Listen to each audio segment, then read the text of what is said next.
Well, welcome everyone. Thank you all for coming, especially, after the big parade today. I'm sure everyone's busy. But we wanted to present you all with an update on what we have been up to here at the Community First Development Coalition, especially in light of just having received some public filings related to the tower that is going up over on Greenwich Street. As you guys registered, a bunch of you sent in questions, and we looked at all those questions. We attempted to incorporate them into the presentation, but we will have a Q&A if at the end you feel like your question wasn't answered or you have any new questions. And this is, the time for us all to really have a dialogue. So definitely invite you all to be thinking of your questions as we go through this. So just to sort of walk you through what we're going to be talking about today. I'm first going to give an update on everything that we know about the development that's happening on Greenwich Street, which we're referring to the Vornado Tower. We also have Tom Devaney, who's on, and he's one of the experts we retained that's going to talk a little bit about the filings we've received and some of the issues that we're seeing in them. Then Renee will give us a little bit of an overview as to how everyone here can get involved, especially if this is not a project that you want to see move forward, or at least in this form. And then another one of our board members, Eric Anderson, is going to give an introduction to our potential neighborhood plan that we've been talking about. And this is continuing on some of the past work we presented about related to the zoning across Tribeca, not just for the specific tower, although that tower site would also be impacted, and sort of a longer term vision for the neighborhood. So with that, I'll go ahead and just dive into what we know about the Vornado Tower. So for those of you, and I assume many people here are aware of this development because you've joined this call, but just to orient everyone, this is a proposed development that's going to be on Greenwich Street between Harrison and Duane, sort of right in the middle there of this red box. There's a courtyard. In that courtyard is where there's going to be a tower built, and then there's actually going to be 4 other buildings built there as well. So it's a multiple building development. Those sort of existing towers that are there that are referred to as Independence Plaza, those sort of brick and concrete towers, those are going to stay, and this new development is rising sort of in the middle of that. So one of the things to note is that the developer in their latest filings is justifying this development by claiming that this area of Tribeca is what they call a quote uninspiring pedestrian environment. This is just some of the pictures of that area. I'm sure most people here have been over to that area of Greenwich Street, which is actually quite lovely and right next to Washington Market Park. So this is just sort of one of the earliest examples of us seeing the developers sort of misrepresenting what's going on here, or at least being somewhat tone deaf. And this is sort of a continuation on a theme, which is that when they first presented this project to the community board, one of their ways of justifying it was that Tribeca is sort of this anomaly in the city. It's like a misfit child, and it's between the financial district and Midtown, which have taller buildings, and it's so weird and doesn't blend in. The Tribeca is like these low-rise historic buildings, and so wouldn't it be better if they built more tall buildings so it fit in? Of course, I think most people who live here feel that the reason they live in Tribeca is probably because they don't want to live somewhere like Midtown or the financial district. But that is the developer's vision for this particular development and the neighborhood as a whole. And we'll get into this a little bit more, but it's important to note that when we're talking about this particular development, Vornado, the main developer involved here, has had its sights on other areas in the neighborhood. Specifically, we know that it's been for about 30 years having discussions about developing the BMCC Community College land, and there are other sites that they may be interested as well. So, one of the things that we're concerned about here is that developers are looking towards Tribeca as sort of the next billionaire's row and a great sort of place to start building a bunch of new towers. So the particular tower that they're building, we finally know what it is going to look like from their filings. They have presented 2 possibilities of what they are going to build. They're pretty similar. They're the same height, 1,090 feet, which is taller than what they had initially announced, which sort of goes back to, if everyone's been following along, the charter revisions that we were talking about, I believe back in October, those did pass that allowed them to get more height than they had previously been able to get. So they did wait, they're taking advantage of that additional height, and now it's going to exceed 1,000 feet in any sort of iteration of what they're looking at here. They're considering doing either like a square footprint for the tower or a rectangle footprint for the tower. But they're also going to do these sort of lower rise, I think 8-story buildings surrounding it in either case. In order to build this development, they're going to demolish the school buildings that's there. They've already moved out that public school that was there. They're going to demolish the low-rise townhouses that are there, and they have, we believe, moved out all of the tenants of those low rises, which were in many cases affordable housing tenants. And then those businesses that are there as well will have to go. And I believe right now that's a daycare that's right there, and some other smaller businesses. So in terms of the scale of the project, like I said, it's over 1,000 feet. It's actually 4 buildings, not just one. And they're going to be building over 1 million square feet in these buildings. The actual number of stories is only 72, which indicates to us they're going for a little bit of a taller ceiling height. They do not say in their filings whether this will be rental apartments or whether it will be condos. Based on everything we know about the market, this is highly, highly likely to be luxury condo buildings, which is consistent with a slightly higher ceiling height. They've also disclosed a little bit about the number of units that they're planning to build, but it's important to understand the context of what these filings are. So at this stage, what the developer has filed is a statement that sort of says, here is the maximum worst case of what we're going to build for purposes of determining what we need to study about the environment and the community before being allowed to undertake this project. We think that in terms of the size of the project, that this is their plan. They have communicated in the past that this is their plan. So we do expect to see a very, very, very tall tower, which will be the tallest tower in Tribeca. It will actually be, I believe, the 10th tallest tower in New York City and like the 14th tallest tower in the US. So we think that that is likely to stay consistent, but they have also disclosed this number of apartments, and that number is for purposes of determining what they need to look into for the environmental study. So here they've disclosed that there will be 929 new apartments in the new tower that they're building in those wings. We think it's likely to be far less than that. This is important too, because one of the ways that they're, of course, going to justify this project is by providing an increase of housing supply and thus alleviating the affordability crisis. We think this is basically a false narrative, because what they're going to do is build a much lower number of ultra luxury condos. They've also disclosed here that they'll be providing 251 affordable units, but they specifically say that those may be off-site. They don't say where. They could be, and likely would be, in a different neighborhood entirely. But interestingly here, they've disclosed that currently in the Independence Plaza complex, which is where this site will be built, there are 0 affordable units. We believe this to be just a false statement.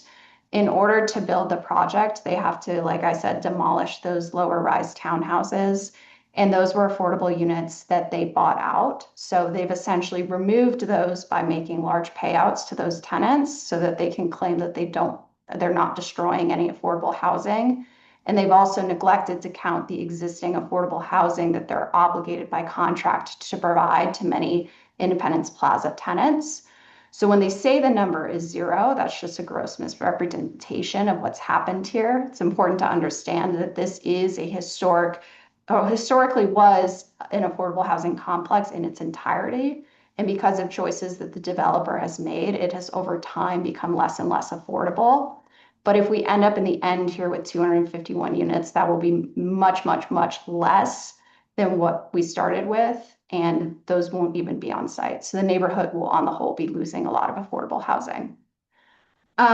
They also will be keeping the number of parking spaces the same, though they say later that they're going to potentially change the size of the parking lot. So if you park there, we believe that garage is actually going to be demolished and rebuilt. One thing that I would like to know is whether they're going to take any portion of those 232 spots and sell them with the new condos or keep them reserved for the new condos. So it's possible the community will also lose some parking. And then they've got this community facility. I don't actually even know what they're talking about here, whether this is the senior center that they've said is going to need to be moved during construction, whether it's something else, but they're saying that we're going to lose that community facility, whatever it is they're referring to. They've also gone through and they have to sort of fill out this paper form application and fill out some check boxes as to what the project entails, and the answers to these questions dictate what they need to look into for purposes of their environmental study. So here they've answered that it would not alter any community facilities. That's because they've already removed the school, and they're, I guess, overlooking the fact that it will alter the senior center there that they've said will move, and the daycare that's there. So this is another sort of, we think, somewhat of a misrepresentation by the developer here. They have disclosed that it would not eliminate open space. I again don't see how that's true because they're building a tower over open courtyard right now. They also have said that they would replace that open space with private rooftop space for the condo residents only. So that's another sort of justification that they're doing. They have acknowledged that there would be an impact from shadows, and they are going to have to look at that. That's something we're going to look at as well. With a building of this height, there could be substantial shadow casting across the neighborhood. They've also disclosed that this project is in close proximity to the historic townhouses that are right there. Those townhouses were built in the 1700s, and we've had a structural engineer look at those townhouses. Because they're made of wood, they're extremely fragile. In order to build a tower of this height, they're going to have to do a lot of construction that causes vibrations, and even very small amounts of vibrations could cause damage to those townhouses. And that's a concern from a few different angles. One, obviously safety. Families and children are living in those townhouses, and people need to feel safe under their home. To damage to historic properties, which can't be undone. And three, if there were to be something like that, we've seen other precedents in areas where things start to move, cracks start to form, and they shut down the project. And the last thing that we want is another project in Tribeca, much like the one on Park Place, that's sort of half built. We have what we refer to as Carl the Crane stuck on top forever. So that's another concern that we have. They have said they're going to look into that, and we're going to continue to hopefully press them on those details. And then the last thing I wanted to draw everyone's attention to that they filed is that they did note that there's some amount of hazardous materials in the area that they are aware of. They did not disclose what those are. They are disclosing this, saying that it's going to need to be taken into account with their study. But, you know, obviously that raises concerns and would need to be followed up on. So just to sort of orient everyone as to where we are, we've received these filings, which is in advance of a presentation that the developer, Stellar and Vornado, are going to give to the City Planning Commission on June 25th. That presentation is about all these things that they've disclosed and the scope of what they need to study and what's called the environmental study. They will then perform an environmental study after they've agreed with the City Planning Commission about what needs to be studied. And the environmental study is not just like literally what you think of with the environment. It's also some of these other components we've mentioned, like affordability, parking. It's, you know, broader impact on the community. So they will then perform that environmental study, disclose those results, and then the City Planning Commission will make a decision as to whether the project can move forward. The developer is claiming that this project is not subject to ULURP, ULURP is the process that most large projects need to go through in the city, which usually culminates in a city council vote. And so it's a big, big deal that they're saying that this needs to go, that this project can go forward without ULURP, because what they're claiming that is what's called as of right. And that means that it's allowed under the current zoning without these additional approvals. So in the developer's view of the world, this project can move forward so long as the City Planning Commission thinks that it can based on the findings of the environmental study. The reason for that is very, very technical. It has to do with the permitting that was initially done for this particular development. And it has to do with this thing called whether it's a minor modification or a major modification. The developer has taken the position that it is a minor modification because it does not require a change in the zoning law. We would dispute that. But in addition to that issue, once the City Planning Commission says, go ahead forward with the project, that's when we could challenge whether it is subject to ULURP or whether there's any other issue that means that the project should not have been greenlit at that time. And we get the question over and over and over again, can we sue to stop this project? Yes, that is something that we anticipate doing in the future. That is something that we think is a key part of our strategy here. And this is the point at which that happens. Once the City Planning Commission says that the project can move forward, that's when the lawsuit becomes ripe and we can file. We can't file today because no determination has been made. They've just sort of presented, here's what we're going to look at for purposes of an environmental study. Once the City Planning Commission says it can go forward, things will move very quickly. The developer said that they anticipate demolition to begin in mid-2027. That gives us exactly 1 year to stop this thing. And that in 2028, they're going to begin constructing the new tower. So it's important to know that things would move really quickly, which is why we're trying to stay really on top of this. And the next sort of important thing that's going to happen is this meeting on June 25th, which is open to the public and the place for us to voice our concerns and our comments. So with that, I'm going to toss it over to Tom, who is one of the experts that we've retained to look at these filings and help us critique the approach that the developer is taking to their environmental study. And he's going to walk through some of what we're seeing there.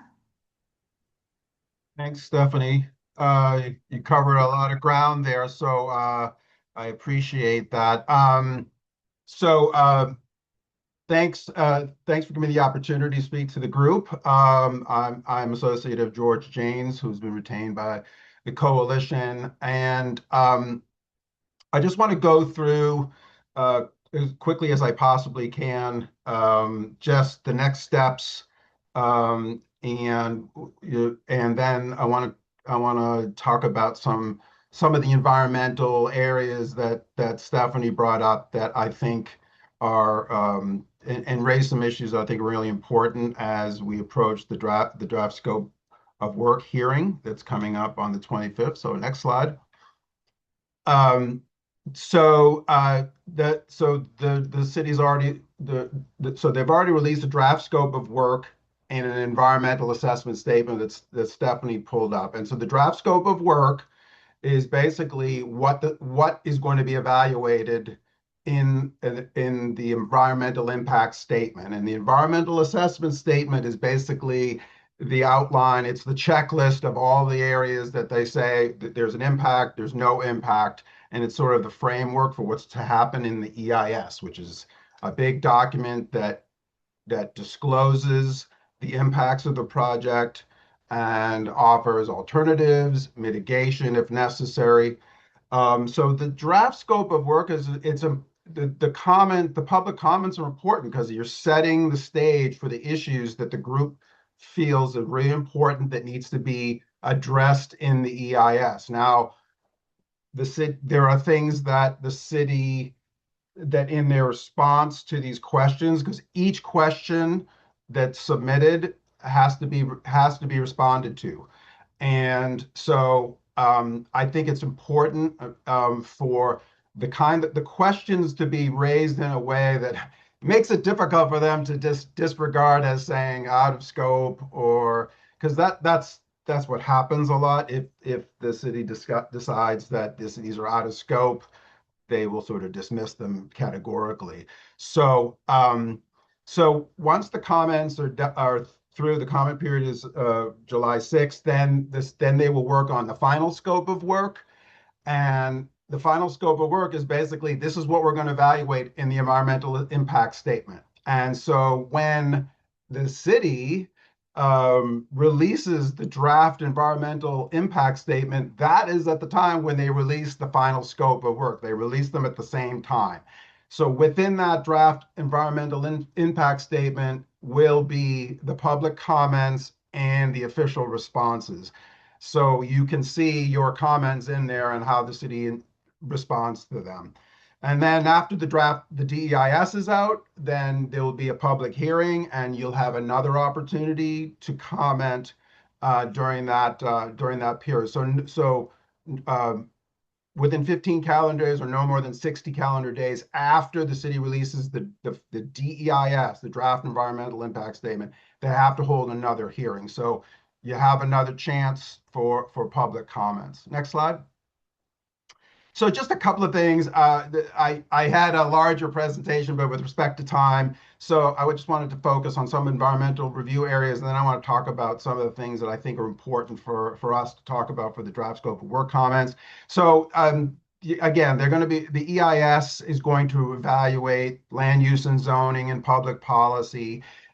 There's, as Stephanie said, the city, there's no zoning changes in this proposal, so there won't be any impacts in that regard. But public policy, the project site is within the coastal zone, so they have to do an analysis of how the project complies with the waterfront revitalization plan policies. It's pretty standard stuff. Socioeconomic conditions are a very challenging issue in the environmental review process. It addresses direct displacement, and Stephanie mentioned there's going to be demolition of houses, but in terms of seeker, not enough to warrant a significant impact.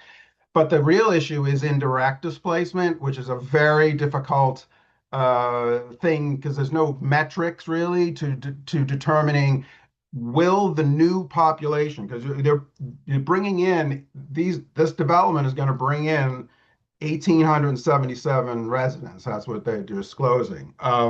So out of those residents, those new residents, will that bring in people with higher incomes that could affect the socioeconomic conditions in the neighborhood? And so that it's often a contentious part of the environmental review process, because and Stephanie had mentioned, that there's an assumption that there will be higher incomes in the new tenants.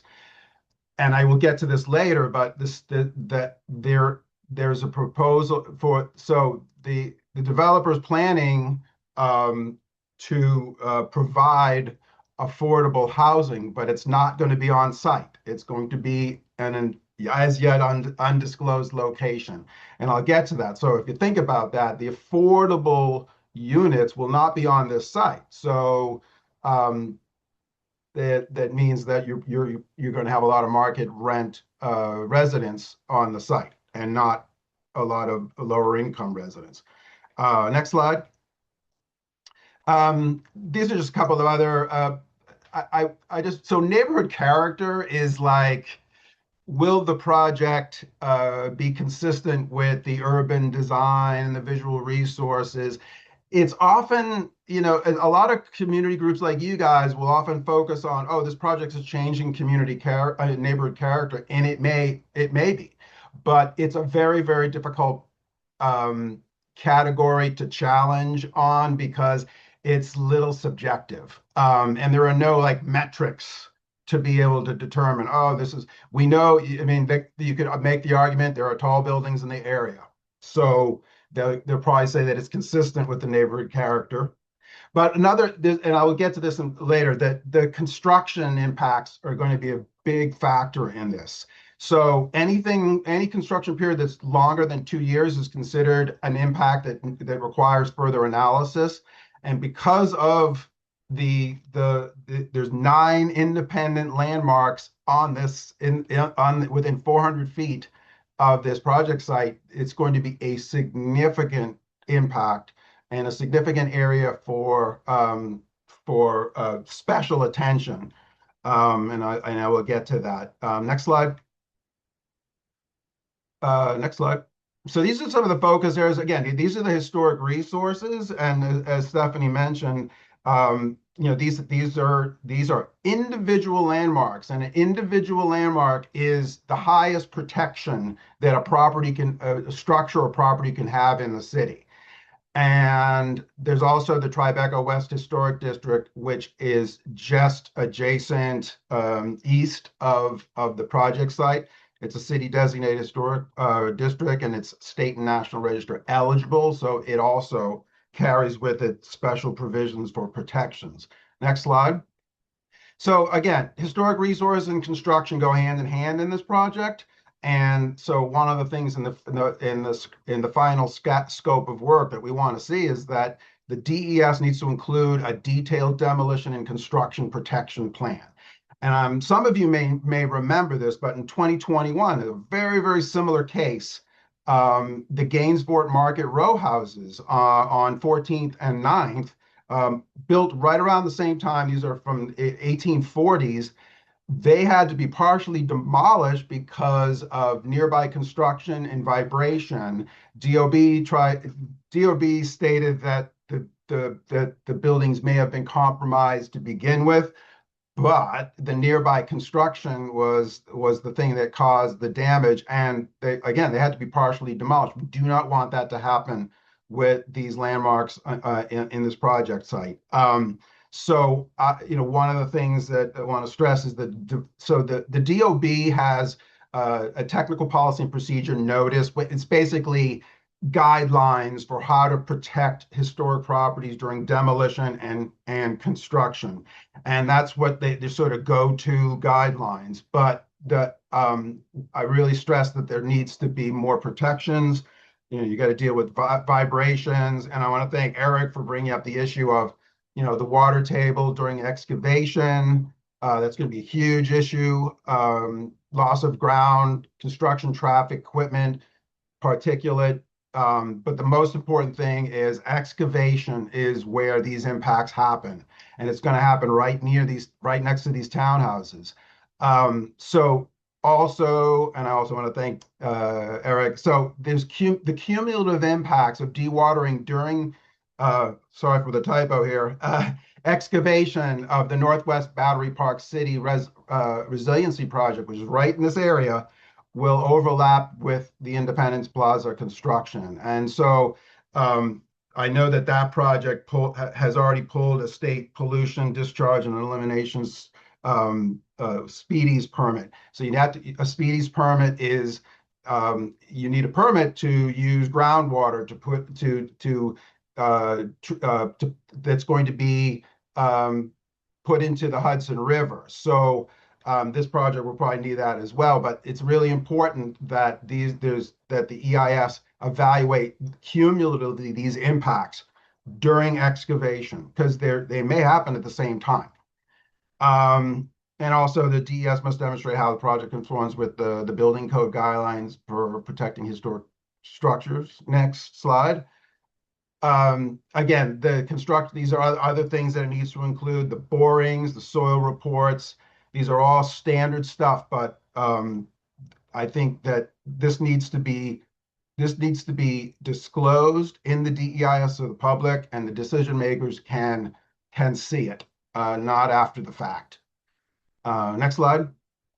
Also wanted, the affordable housing, right? So they have not disclosed where they're going to put the affordable housing. 507 new residents will be off-site in the affordable units. The city's using what is called the University Affordability Preference. It's a tool that's in the zoning. where a developer can get more floor area if they provide 100% affordability. Um, and so we assume they're providing 100% affordability at an undisclosed offsite location. So I think it's really important that they disclose where that is and the details of that. Just so you know, 60% AMI is the area median income, and that is what the UAP calls for. So 60% AMI is about $91,000 for a family of three, to give you an idea of what levels of affordability would be.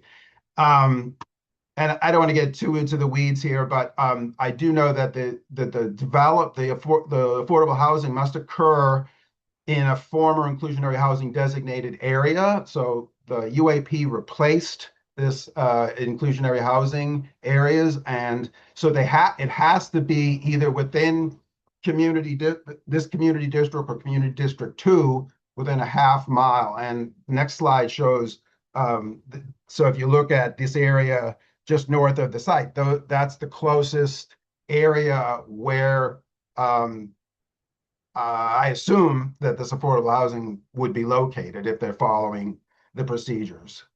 Next slide. Also, urban design and visual resources section. So you're going to have multiple towers in the same area near a waterfront. That another comment that the EIS needs to do a wind channelization downwash evaluation for pedestrian comfort and safety in the area. It's going to be a big issue when this building goes up. And if they do the study and they show that there will be impacts, then they have to do design modifications to mitigate those conditions, building massing, landscaping, that sort of thing. It happens all the time. Next slide.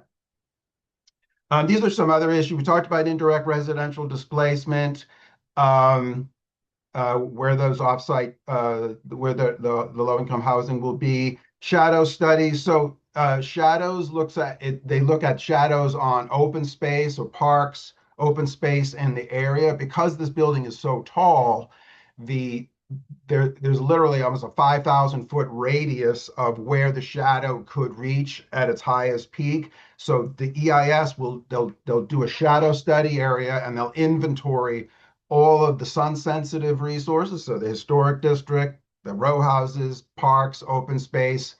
They'll include Hudson River Park. So that will be an extensive study. Now, keep in mind, it's a narrow building and shadows move. So they evaluate 4 different periods during the year where the shadow moves. And usually the impacts are in an EIS, they'll say that, yes, there are shadow impacts, but the shadow moves across the sky during the day and doesn't stay in the same place, and doesn't affect vegetation or human enjoyment.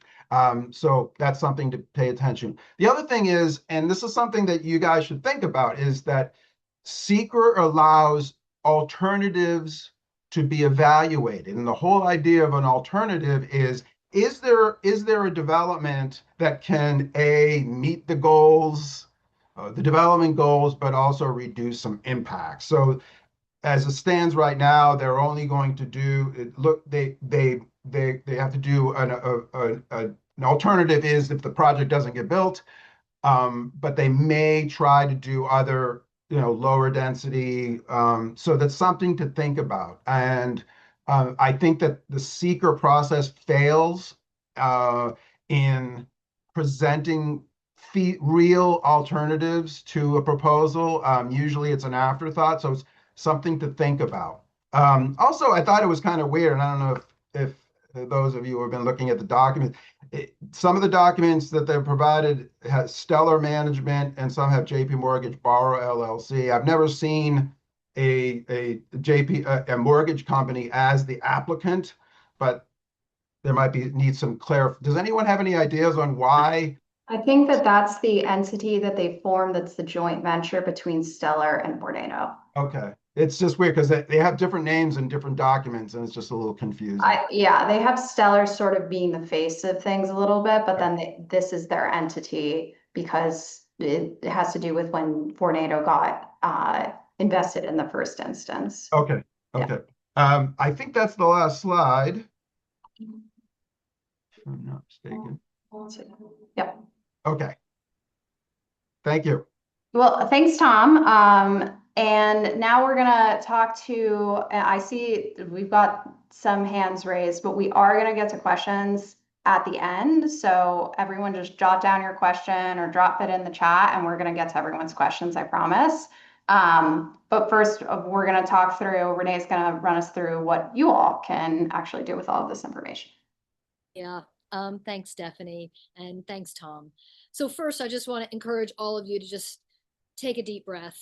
That was a lot of information, and I know for many of us, this whole thing can kind of feel really daunting and overwhelming. So first, I want to thank you all for being here, and second, really let you know that Community First Development Coalition, we hear you, we see you, we share your frustration, but most of all, we know that you're ready to act and you're ready to kind of, kind of get ready and to advocate for this on this very, very important community issue. So I want to address the question, what I hear a lot in the elevator, kind of, well, what can I do? What can I do now? First, I just want to kind of encourage all of you to reflect for a minute and ask yourselves, what's your why? Are you concerned about the affordable housing issue, safety, the lack of community input? Go on, Stephanie, for the next slide, please. Sorry. The environmental impact of these towers, quality of life, what motivates you to be on this call? And I think that will help with, combined with the information we have now. Like, it was very helpful for me to hear from Tom, where he said, when you're structuring your comments or your letters or your emails, think about the scope of work and put your concerns into that. Consider how your why, what you're upset about, what you're worried about, how does that fit into the scope of work, and refer to that when you are kind of writing your letter, your email, etc.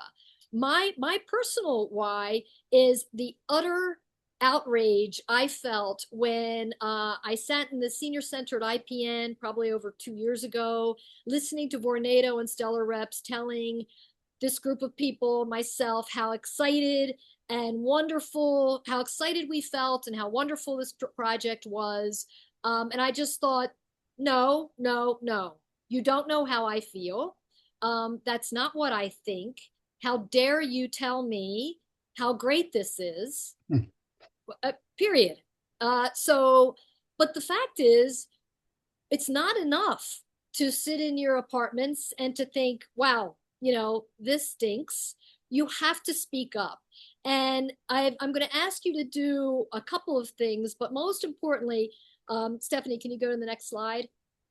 It is really, really important that we have people show up to this meeting on June 25th. Now, I think this information will be on our website. This whole deck will be posted under our resources section. But if you want to pull out your camera and take a picture of this page, please do, because the details about the scoping meeting will not be released. I guess it's a link, you sign up or something, the day of the meeting. So you have to go to that place. But before that, I would strongly encourage all of you to write a letter, send an email, make a call to the Department of City Planning and let them know your feelings about this development.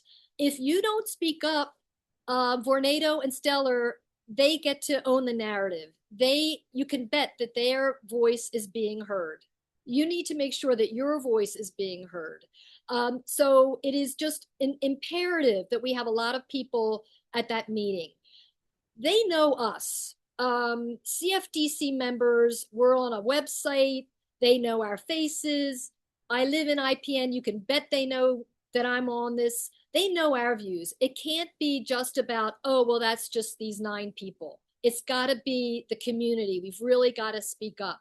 So at the meeting, as Tom said, they're going to try to, and Stephanie said, Vornado and Stella are going to try to argue that, this is just a modification and they don't really need to do any kind of extensive environmental review, or, and then, it's just crazy. And even if you happen to think it's a great idea to build a 1,000-foot tower, we all should be very concerned about the safety of the construction of this building, both before, during, and after this building it goes up. Because, if you look at the history of super talls in this city, it ain't great. So that's what we should kind of keep in mind. But so I really encourage you to really communicate. In the back of the deck. There's another list in the appendix. There will be another list of government officials and decision makers with their contact information, from Mayor Mamdani, et cetera, et cetera. Please write email, contact as many of those officials as you can. Encourage your friends, your neighbors, your family members to do the same. We need to let them know what we think. Now, you have a voice, use it. Promise yourself today or tomorrow, you're going to take the time and you're going to think about the issues that are covered in that scope of the review, the environmental scope, and how your whys fit into that, and draft a letter. Doesn't have to be long, doesn't have to be fancy or formal or eloquent, but you know what to say. So thank you very much. At the end, we'll also talk about some other ways that you can help. Make sure you sign our petition. Make sure you're on our mailing list, which I'm sure you all are now. Consider donating to our efforts, but we'll kind of go over that at the end. But for now, make sure that June 25th is on your calendar. Thanks so much. Here's some other mail. All right, thanks, Renee. Okay, next we're going to hear a little bit from Eric, and this is going to be sort of what I mentioned at the beginning, a tone shift, because we're not going to be talking just about this Vornado Tower anymore, which is why I know a lot of you are here. But as you hear about this, I want everyone to keep one thing in mind, which is that we are going to be talking about broader vision for Tribeca that would impact that site for the Vornado Tower. There are parallel tracks here. One track could be filing a lawsuit that has to do with stopping the Vornado Tower, and a parallel track could be exploring a neighborhood plan and a broader rezoning. Now, depending on the timeline of those paths, if one works while we've stalled the other, then we could see an end to this project. So, if you feel like you're like, I only care about this tower, this is still really, really important piece of that puzzle as well. And with that, I'm going to toss it over to Eric. Okay, we're talking about formalizing a Tribeca neighborhood plan. This has been done in many neighborhoods, often related to rezoning, but also related to all quality of life issues in the neighborhood. So just stepping back a little bit, why did the Vornado Tower get proposed? About every 5 years, we get a proposal in Tribeca for a very tall building, 56 Leonard, 111 Murray Street, the Vornado Tower. Why is this happening? It's happening because the Tribeca zoning, much of it, as you can see on this slide, is height limited and historic district. That's the light blue color on this slide. However, the purple color, the darker color on this slide, are areas that don't have height limits and have the maximum allowable density or floor area allowed in the city. So it's typically something that's reserved for Midtown, the business district in Midtown, or the business district in the financial district downtown. But it's spilled over here into what has become a residential neighborhood. And one of the main things we've been focused on is that super talls are not contextual and do not belong in Tribeca. we're not arguing necessarily for a reduction in zoning or a reduction in the number of apartments. We're concerned about height, and the second major issue is affordability. Um, there was a City of Yes, which got a lot of publicity and passed. Within that, Tom mentioned there's the universal affordability preference, where you can do affordable housing anywhere, but it's voluntary. It's not required. We would prefer to see something which is mandatory. Typically, in a high-end neighborhood like Tribeca or an expensive neighborhood like Tribeca, the projects that get built are condominiums, and either no affordability is provided or it's provided off-site outside of the neighborhood. So Tom showed the area where the 250 units from the Vornado Tower could be located. But that's in the Hudson Square area. It's north of Canal Street. It's not in Tribeca. We'd like to see real affordability in Tribeca. Part of the neighborhood plan, though, is what CFDC believes is not what we're going to put forward. We're going to put forward a neighborhood plan which takes into account community input. But before we get into the detail of that, I wanted to run through on this layout here on this map where the potential future towers are. Like I said, we had 56 Leonard, which is about 60 stories. We had 111 Murray, which is a similar height, slightly lower, and the Vornado Tower, which is now officially a super tall at over 1,000 feet. But this could continue to happen. So the locations from left to right, the AT&T Long Lines building has a proposal for a smaller building closer to Broadway, but that building could eventually be torn down and would allow one of the tallest buildings in the country, if not the tallest, if that was torn down and a residential high rise was built. We don't think that's appropriate in Tribeca proper. The New York State Insurance Fund that was recently renovated, that's a block below the AT&T building. That could hold a very tall tower in this high density area with no height limits. And 40 Church Street. That wouldn't happen immediately because of existing, I'm sorry, that's actually 40 Worth Street. That wouldn't happen immediately, but it could happen. That's the block right below 56 Leonard. Then on the west side of Tribeca, 111 Murray Street is shown that was built. PS 234 could be a construction site. The city has done that in the past, particularly up on 56th Street, where a school remained on site, but a high rise was built over it. And the school construction authority was involved in that process. And it could happen here at PS 234 also.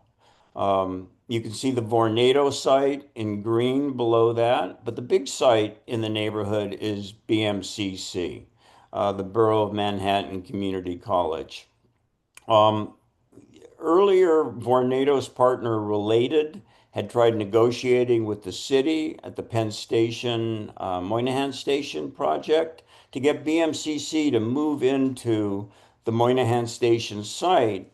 And the Vornado and their partner Related would have purchased BMCC and done residential development there. That still has the zoning where that would be allowed. And those could be not close to the tallest projects in New York City or in the United States, but they could be the tallest buildings in the Western Hemisphere built on that site. I'm showing 3 towers. It could also be a single tower. Next slide, please. So, what could this look like? In dark green on the left, you can see the height of 56 Leonard. In light green on the right, you can see the Vornado Tower as currently proposed. Behind that in dark green, right next to the Vornado Tower, the proposed Vornado Tower, is 111 Murray in the background. But these towers, which are shown in yellow, are what could be built going from left to right on the AT&T site, on the 40 Worth site, on the PS234 site, and the BMCC site. So the notion of a billionaire's row in Tribeca is very real. What we've seen is 3 projects. There could be 7 more projects within Tribeca proper, all exceeding the height of what we've seen so far. We think the zoning should change. We don't think this is right. We also think that affordable housing should be in Tribeca, not off-site. So next slide, please. So without reducing density, but by building denser lower, the height limits could be put on and required affordable housing could be put on with a contextual zoning. The same density is shown in this image as on the previous image. Stephanie, could you go back to the previous image? So, and then back to the current one. This is the same zoning. It's actually seems unbelievable, but these tall, slender towers are very noticeable from a distance and up close. We're not proposing a decrease in density. We're not proposing an increase in density, although that is city policy, is that when they require affordable housing in the past, they've always wanted an increase in density. So that could be on the table if the zoning goes forward. We don't prefer that. We think, as 11 cities in the country have done, that we could have affordable housing, mandatory affordable housing without an increase in density. Many other cities have done that. There's a concern that it could be considered a problem with the Supreme Court, which is one of the reasons that the New York City has not done that, but 11 cities in the country have done that. So we think that's a great solution. Next slide, please. So back to the neighborhood plan. What's the purpose of a neighborhood plan? It's to formalize community input and to develop a process for formalizing community input. So it will provide a chance to comment and be heard for everybody through multiple meetings. It will include surveys on zoning alternatives that we've been discussing and quality of life issues. It's not just about zoning. And those results from the surveys, from what's said, will be compiled and presented to try to effect change. This is often a process that the community board gets involved with, that the borough president gets involved with, that the local council member gets involved with. We think this is a great process to unify the neighborhood and really determine what the neighborhood wants in detail and to document it. Next slide, please. So there'd be a series of community meetings with specific topics. The Vornado Tower obviously would be a topic that would be the first order of discussion, but we'd continue to give updates through each community meeting regarding the Vornado Tower and the status of that project. Current zoning that I went over very briefly would be discussed, and we'd look at multiple alternatives for alternate zoning, what could be done and what community members' preferences are, what they like, what they don't like, and why. The zoning alternatives would be discussed possibly in the same meeting, possibly in future meetings, with affordable housing and height limits as central issues in that. Then again, it's not just zoning, it's quality of life. So there could be separate meetings or joint meetings with for safety, for small businesses, for arts and culture, for diversity, for things like the cobblestone street repairs that need to be done in northern Tribeca, for retail, better retail, more retail, and dealing with retail vacancy in the neighborhood. Also traffic and traffic calming. Canal, Chambers, and Worth Street all could be better. How could they become better? working with DOT. Right now, DOT, Department of Transportation, is working on changes for Canal Street, and that could be extended into Worth Street and Chambers Street. Right now, Tribeca is a major transit point for people going from New Jersey from the Holland Tunnel to the Brooklyn and Queens. And could that be impacted? Could that be changed? Could that be modified and improved so there's less traffic in Tribeca? So all of these things would be discussed as we proceed with a neighborhood plan. That's our expectation. And we'll be talking about that more in future meetings and on our website and in future calls like this. Great. Thank you, Eric. And we don't have specific call to action around our neighborhood plan right now, but I will say that the number one most important thing, if we were to pursue this as part of our broader strategy, is community engagement, is having people show up to the meetings. That's something that we're going to be asked about, that we have been asked about, that in order to really affect any sort of change, we need to show that this is something that the community wants, that it cares about, that it's had the opportunity to give input into. So that's just to say, thank you guys all for being here today. And to the extent that we have future meetings, we hope that you continue to participate in those as well. With that, that's basically our presentation for today. So I'll just give a quick thank you to our board, who has put in an extraordinary amount of time into this effort over the last couple of years. Every single member of our board here is a volunteer. We all have other jobs, other responsibilities, and many of us are not actually personally directly impacted by this development, but just feel very strongly that what is happening here is wrong, that our neighborhood is worth fighting for, and that this is the time to come together as a community. So yeah, we've all been doing this hopefully for you and with you as our passion project. But if you want to continue to support our efforts, we are a 501c3 charity. Funding is essential for us. That funding is almost entirely going to experts that we need to retain, such as our engineers, our zoning experts, our lawyers. And if we were to file some sort of lawsuit, that could potentially be a major expense. So, we really appreciate everyone's support in terms of showing up, participating, but funding is also going to be a huge piece of the puzzle here, and we appreciate donations, big or small. Engagement, really important that we can show that we have an audience.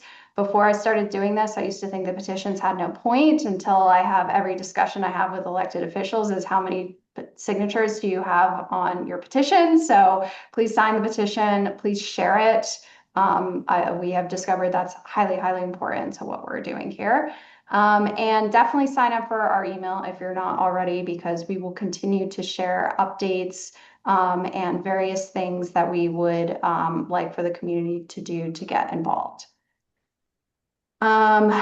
And I'll just leave this up here for a minute. To the extent that you would like to reach out to any of our elected officials about any of these issues, we encourage that as well. We've worked most directly with Chris Marte, our city council member, who has publicly come out as opposed to the tower and has been supportive of our efforts. So, don't go at him with your pitchforks, but you can let him know that you're how you feel about this, and that is always helpful to know how much of the community feels a certain way.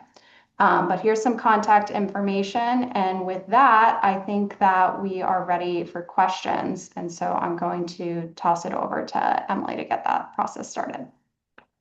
Thank you, Stephanie. Hi, everybody. This is Emily Moyer, even though my title says Community First Development Coalition here. We're, as Stephanie mentioned, we're going to be moving into the open Q&A portion of the meeting. So what I'd like to ask people to do is to raise their hands and or send me a personal chat directly with your question to Community First Development Coalition, and I'll start collecting them, and then I will ask to unmute you raise your question, and hopefully, I believe Richard, as the host, will unmute you. I think that's the process. So I'm going to encourage everybody to think about what we just went through and start posing their questions in chat directly to Community First. I will mention that we had a significant number of questions come in with meeting registrations for this meeting. And those questions were really kind of focused on the areas that we tackled in the presentation, including affordable housing, environmental and infrastructure impacts, historical preservation and quality of life. But we're happy in this meeting to go deeper or expand further on some of those issues you all have raised. So I'll just take a moment and pause here and see if I am receiving any raised hands or chats. Take our slides down. Don't be shy. Okay, I'm gonna ask to unmute David. So I believe, Richard, I sent you a ask to unmute David. First of all, thank you all so much. This was an unbelievable presentation. The amount of work that went into it seems like it was astronomical, and I'm so grateful to you all for putting it all together. I have a sort of narrow question, which it seems like the developers have made some very serious misrepresentations in their application to the City Planning Commission. What's the best way for us to correct those in the record so that when they're making the decision that correct information and the pointing out of the misrepresentations is in the record? Yeah, so I think that the most important first step is for us to submit those written questions in advance of the June 25th meeting, or there's actually technically a July 6th deadline for that. So there's a little bit of time after the meeting. And then also to attend the meeting and raise these things on the record that we're seeing these issues and what do they have to say for that. Of course, there's also, we will be raising those issues. We hope you do as well. There's also, the opportunity to the extent this goes forward for us to potentially raise some of those issues in litigation. Yeah, I agree. I would say, especially in the written comments, those comments that will end up going into an appendix in the draft EIS, where the question will be there and then their response. The more detail, the more facts you have. That way, I think it's important to create. It's like, first of all, you want it to be rectified, but you also want to create a paper trail. As you get on further down the process, you can say, hey, we raised this issue in the draft scope of work, and you've never addressed it. So Okay, thank you, David. I see you're already muted. I'm going to ask to unmute. The next I saw is GH. Don't have a first name here, but Richard, if you see that request. Yeah, hi. Hi. Just 2 points of fact. One is that there still is a tenant in the ground floor units over there. One, and she's actually on this call. And then the second is I understand about the historic buildings that are there and the possible undermining of their integrity. But I kind of wonder to myself, since all of those buildings were transported there to start with, I would imagine that they're pretty resilient and not, fragile as it was described. And that's about all I wanted to say. Thank you. I can take that one if we call that a question. Yeah, it really isn't a question, but the issue of the new foundations on some of those is potentially a plus compared to a 200-year-old foundation, but the concern is really about this is a site that will require deep foundations. There'll be either piles or caissons, which are driven or turned down to maybe 100 feet below the site. And these townhouses, when they were placed, they do not have deep foundations. They have what are called mat foundations. So they have a thick concrete slab or a mat, which is basically floating on the bad soil 50 or 80 feet above the rock that is stable. When you do major work adjacent to buildings that are on a slab or mat foundation that aren't themselves supported on the underlying rock, which would be the case here, there can be significant movement and particularly differential movement where they settle, but they don't settle evenly. And that differential settlement, the uneven settlement, is what causes cracking. And in the case of the townhouses on 14th Street, led to partial demolition due to the displacement. So this is a unique site in that nothing is built on rock. It's floating on bad soil, on silt from the Hudson River, and only the tall buildings are supported on piles or caissons, a deep foundation. That is combined with a dramatic amount of dewatering that is going to occur on the site for two different reasons. And dewatering, along with the vibration from installing piles and installing caissons, the dewatering is one of the most destabilizing factors in foundations that cause settlement to adjoining buildings.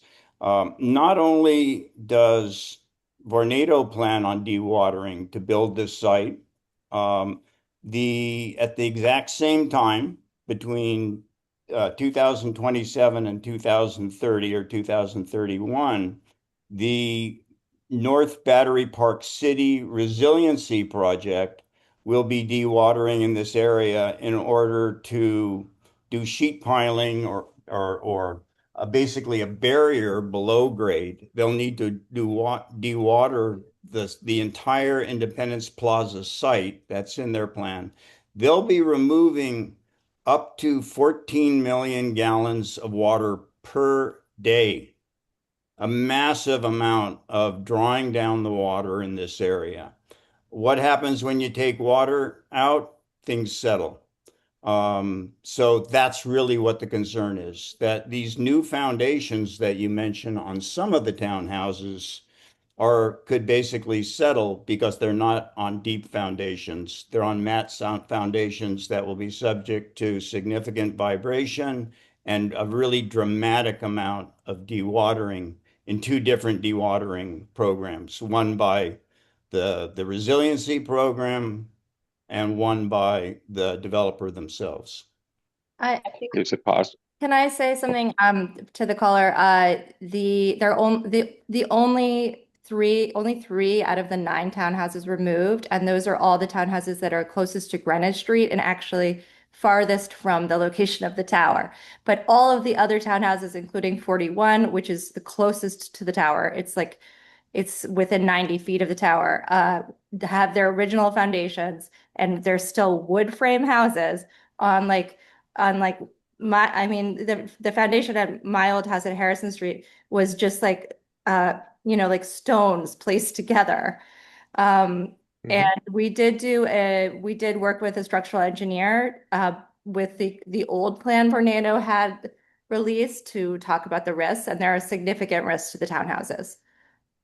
Is it possible that these pads themselves can crack and have an actual structural failure? So I'm imagining a sheet. Only 3 have pads. Their other 6 have the original foundations from the early 1800s. I'm just going to explain that. So they're intact. The 6 are intact. 3 were moved to meet the 6. So just understand that you're talking about 3 of them that have the pads, and they have incredibly low foundations. Like they're about 7 feet deep. So it's like they're not, and those are the 3 that were moved. The older buildings have deeper foundations, but they're made of stone and wood in a really old style.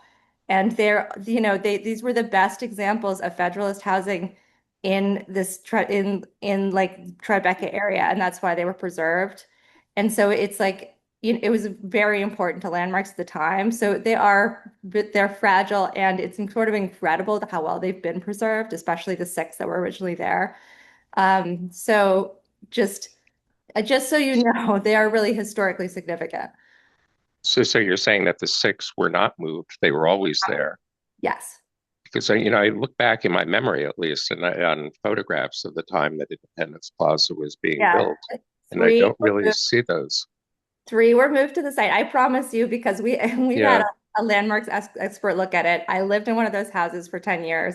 I promise you that 6 are completely original. And if you read about the project, they brought 3 townhouses to meet the 6 that were existing in a group. That's why those were preserved right there.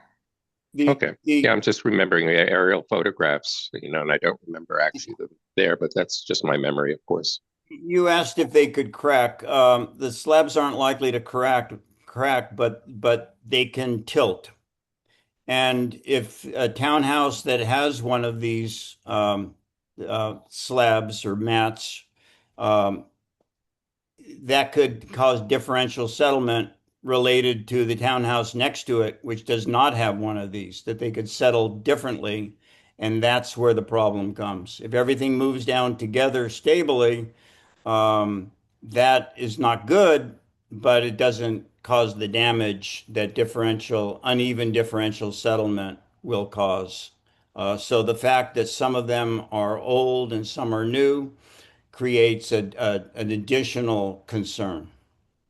Before we move on to the next question, just to address your comment about the one person who is still residing in the low townhouses slated for demolition, I'll just say to everyone here, we rely very heavily on people on the ground, observing things, hearing things every day to provide us information. That's actually extremely helpful to what we're doing. So to the extent that people have information like that, if you are one of those people and you want to get in touch with us, that's really, really helpful. If you want to submit something anonymously, you can create a little Gmail or whatever. But it's really helpful for us to have eyes and ears on the ground everywhere. And that's one thing that we do have an advantage of as a community, is we can come together and keep each other informed. So that's helpful to know. And with that, I'll give it back to Emily for the next question. Yeah, thank you. Thank you all for that. I see everyone's hands raised. I'm getting to you as quickly as possible. There's a private message from Harriet Grimm that I just want to make sure we get to, because she was not able to raise her hand. Harriet, are you there? I think, Richard, we would need to. Yes, I'm here. Her. Okay. I can wait. Harriet. Would you like me to speak now? Yes, please. So I just will write to the city planning, but my question, and this really also pertains to the townhouses, that I know that high wind forces already affect 310 Greenwich Street. I live on the northwest corner, and I do know that that new tower, regardless of whether it's square or flat, or particularly if it is that rectangular flat shape facing west, will deflect winds towards 310 Greenwich Street and potentially towards 40 Harrison Street. That creates a low pressure system, not just on the street where people, will feel increased winds, but can also increase low pressure. And I would hope that we could get engineering studies on how that will affect the existing windows and the existing conditions on the terraces at 310 Greenwich Street and potentially 40 Harrison Street. Because I've had, things like pet beds that I had on the terrace just simply sucked off the terrace and land blocks away. So, these are enormous pressures on the current building. And the addition of a slab facing northwest or facing west will increase the, I don't know how it's going to affect the windows. I don't know how it's going to affect anything that's on the terrace. I mean, as it is now, we have to remove things from the terraces. Can I take that one? Please. And then I think the roof structures on the townhouses, there will be negative pressure and uplift, not only on the roofs of those townhouses, but on the structures themselves. I'm not an engineer. I'm an allied professional to design. I'm a landscape architect, and I know that those forces are tremendous. And before you answer that, I'll also just say, we would love to continue the conversation to the extent that you have professional skills or knowledge or expertise on these things. That's really valuable to us to get involved, or anyone else here who has those types of skills. Eric, if you have an answer. Tom, if you could make a note of that one and make sure that in the analysis of what they're going to be doing with wind impacts, that you note the potential for interaction with 310 Greenwich, which now after City of Yes can actually be closer to the new tower than previously. So it is a concern. They will be doing significant wind tunnel testing of the shape of their building, but it would make sense for them to do that before or as part of the environmental analysis, the EIS, the environmental impact statement, as opposed to doing it afterwards, just focused on the comfort of their new tenants in the new tower. That they So really not just the new tower, but the surrounding buildings. Yeah, that's what I'm suggesting, that Thank Tom you. include that in that they need to cover that in the scoping for the impact on the adjoining buildings, the environmental impact that you're describing, which is a real concern and needs to be studied and can be studied through wind tunnel testing. Thank you. Looks like we have 2 remaining raised hands and 1 private message. So I'll do a raised hand. CC, asked to unmute. Am I unmuted? You're unmuted. Okay, great. One question is very simple. This is Kiara. One question is very simple. What is the Uh-oh. I think we had a freeze. Oh, There, try again now. what is the best way to donate? Thank you for asking. Excellent question. We have a donate page on our website, and through that page, you could donate via credit card Uh-huh. or get the address to donate via check. I think Okay. I speak for Richard to say if you have any other desired means of donating, you should reach out to us directly to talk about what those would be. Okay, that's great. And then the second question is, it was somewhat unclear as to how we're to find out about the meeting on the 25th. We have to find out the day of, but how? Yes, great. I can hand that over to Renee, but I believe the answer is that what we're going to do is share with you a link that is for watch this page. And we were told that on the day of the scoping meeting, we would get that login information for the virtual meeting. That's exactly right. We'll be sharing the slides from this meeting with that link. I believe Renee already included it today on our resources page, and then over the next few days via email, and we'll make sure that we highlight that link. I just want to mention that there are some other officials, government officials and agencies that people might want to write to as well. So it'd be great if people could go back to the deck, get that information, that link. And, if you're writing letters or sending emails, you might as well send more than one. Thanks. That's great. Renee, we actually have a couple of follow-up questions for you while we're on the topic. The question is, can we attend the June 25th meeting in person? And if I left this meeting and had to do 1, 2, or 3 things, what should those immediate things be? Yeah.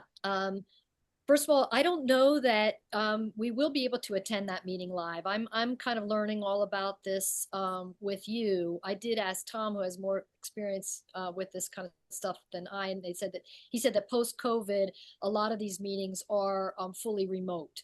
So I'm going to keep my eye on that page. Obviously, if we learn anything differently, we will send it out, the information out to all of you. But right now, I think it's remote. You just have to keep checking that Department of City Planning site. They have a calendar. Look at June 25th, and then look at that date. But especially important to kind of look at it the day of, because I think you probably have to register and then get a link.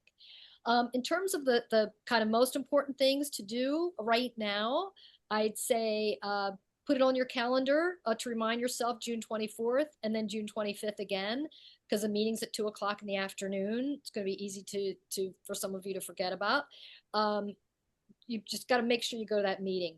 Before that, I think it's really, really important to kind of reflect back on what you've heard, review the slides, think about what Tom said about linking your comment to the scope of work. If you're going to lose a good view or whatever, no one cares. That's not what this is about. This is really about your safety, affordable housing, and all the other issues that we talked about. So register for the meeting, think about the meeting, put that on your calendar, write a letter, send an email, make a call. I think it's really important, to Stephanie's point, to make sure you have signed our petition, which I think some of you may assume you've signed it, or I hear sometimes people say like, oh, I think I signed that. If any doubt, go back onto the site and make sure you sign it. And the fourth thing I would say, I would also say donate, because these experts are worth their weight in gold, but we need more gold. But I think really spreading the word. I am shocked at how many people I meet on the street who don't know about this still. But if you think about it, if you're a busy person with a full-time job, a family, and you're not kind of looking at the Tribeca Trib on a regular basis, and you don't live in IPN, you can kind of see how people might not know that this is happening. And people generally that I meet on the street, when they learn about this, they're horrified. They can't believe it's even possible. So please help us get the word out. Don't assume everybody knows about it. And when you talk about it, please direct them to Community First Development Coalition, cfdcoalition.org, so they can stay informed. Thanks. I'll also add, just in my experience, write to your elected officials, put them on alert, and the more people that write to the elected officials, then you're putting them on notice as well, and hopefully they will listen. But also, this happens at every public hearing. So if you're going to speak, you have 3 minutes. You have 3 minutes, and they will cut you off. So practice what you're saying, rehearse it, because you want to make sure that first 30 seconds you get your main points out, because 3 minutes goes by like that. And practice. It's basically like a page and a third is about 3 minutes. So I highly recommend, and I'm speaking from experience. I've been doing this for 26 years, and I've gotten cut off many times and not getting my main points out. So just a bit of advice. You get 3 minutes. Super reminder. Thank you so much for that, Thanks. because I've been in that situation too. We'll include that in the directions. So our last hand up was Diane. I think so I'm gonna ask to unmute Diane, and I think then we could close, or I'll just hand it back to the We have lead of Rhonda. the meeting. No, there's another one. Rhonda is also Okay. has her hand up. Okay. Yes. Okay, great. So let's do Diane and then Rhonda. Did we get you, Diane? I think so. You hear me? Yes. Yes. Okay. Well, quickly, I have just 2 quick questions, but I don't know who I sent the private message to before. Okay.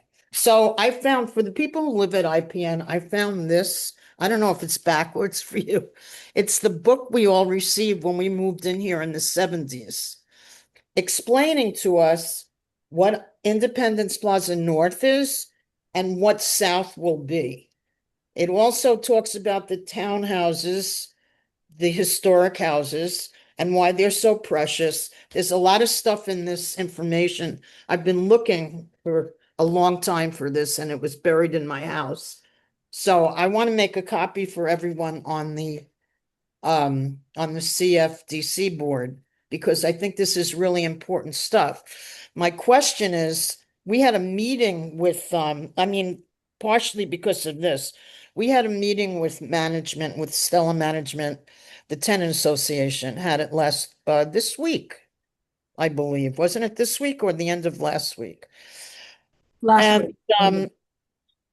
They always do refer to the fact that it was always planned that there was going to be Independence Plaza South and what it was going to be, not according to what they wrote in this book that I found, where they were going to have a big 4-block radius.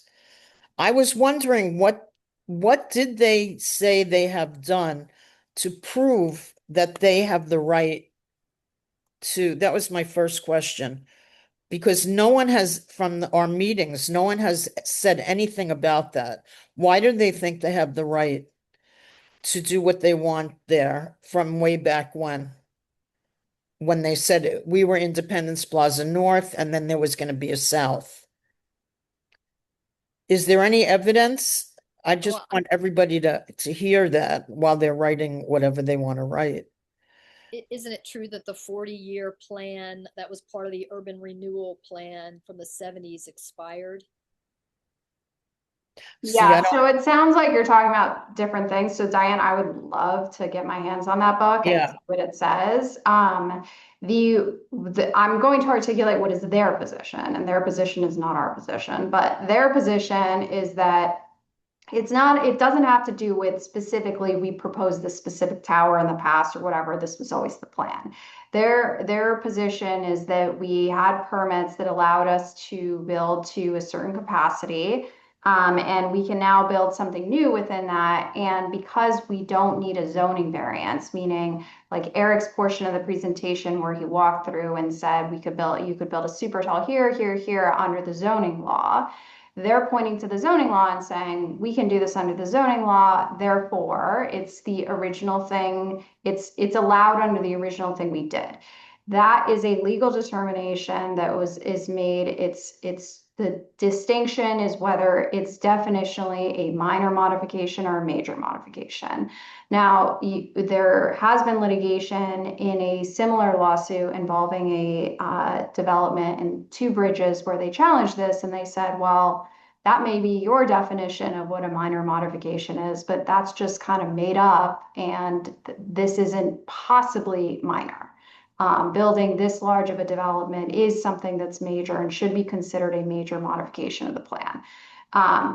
In the Two Bridges case, what happened there was that the trial court agreed that it was not a minor modification and needed to go through ULURP, and that was overturned on appeal.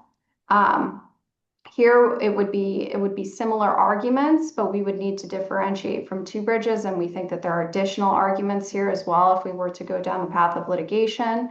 But that's the highly technical, and we don't say, we didn't really articulate it because it's super, super technical. And like I said, in the timeline, we're not yet at the point of filing the lawsuit. But when we are at the point where a lawsuit is ripe, this is the argument that we would, one of many arguments that we would point to. Okay, and my last question is, if people have only 3 minutes to speak, which is true, don't even bother saying hello. I hope everyone is fine and doesn't get COVID again. Thomas, does that mean that our written comments should only be a page and a half? Well, I'm only going, so when I've spoken in front of city council and city CPC many times, and I'll usually, I'll write out, usually it's like a page and a third is 3 minutes. And, Okay. and like you don't want to sound like an auctioneer when you're reading your comments. I think it's always best to take 3 of your main points and put them right at the beginning. Okay. And just Important for us to otherwise you end up, getting cut off when you want to make your big Right. statement. Okay, thank you very much. Okay, and finally, we've got Rhonda. I think she got tired and took her hand down, but if she's No, still I there. didn't- Thank you. I know it was recognized, so Okay. I took it down. Thank you for your work. I'm one of those persons who's horrified at the possibility of this happening. I'm trying to take all of what's said in. As soon as I heard hazardous material, I'm wondering, is there someone who's representing the health concerns as we lead up to this projected, God forbid, happening? This was a highly impacted area from 9/11. We have a lot of people with post-traumatic stress. We have a lot of 9/11 victim claims with cancers. I'm just wondering if, I know this would probably be very hard to document, but is there any correlation being made to mental health, physical health as this goes on now, before we even get into structural matters? I hope that's clear.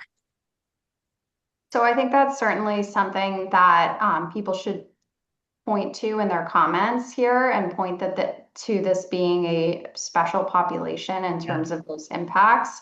You know, I think to the extent that people are looking for ways to get involved, one thing that could be helpful for us to know is how, like, can we quantify that? Has there been any investigation into how many people have conditions, what they are, what the impacts are, how construction noise might be interrelated into all of that?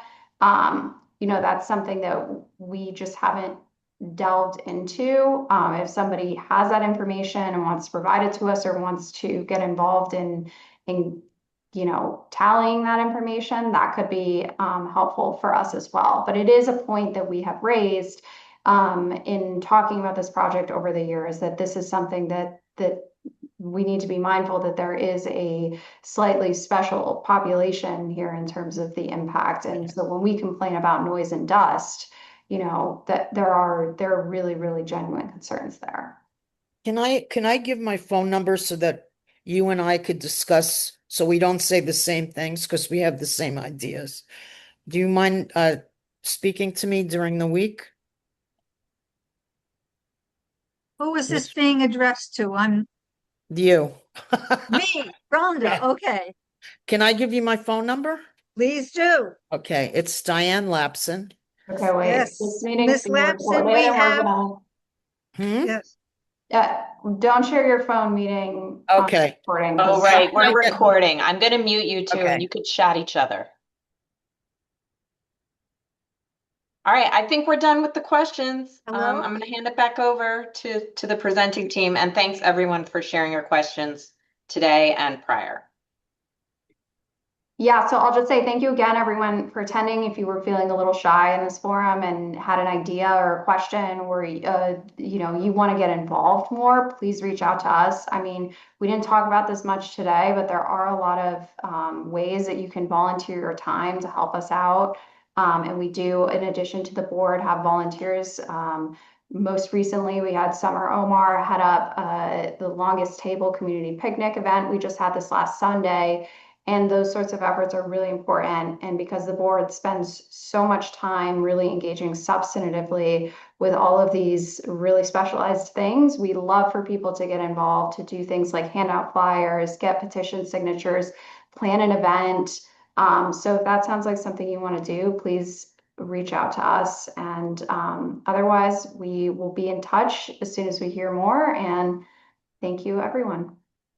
Could I say something? Just to the extent, the people on this call, to the extent that you can make an effort to also make sure other people, your friends and colleagues, know what's going on. And for instance, that there's going to be this meeting June 25th, because I think the more numbers that actually take, show the city, the planning commission, that there's concerns, the higher the numbers, just like Stephanie said about the petition, the more they're going to pay attention to us. Absolutely. It went by very swiftly to me in terms of contacting Diane Lapson. So I don't, that was like very quick. I couldn't. Why don't we, I don't know how to follow up on that. Why don't we stop the recording? We can connect them, because we have emails for both of them. So we'll connect the two of you. All right. And with that, thank you all. And I hope everyone has a good rest of your night.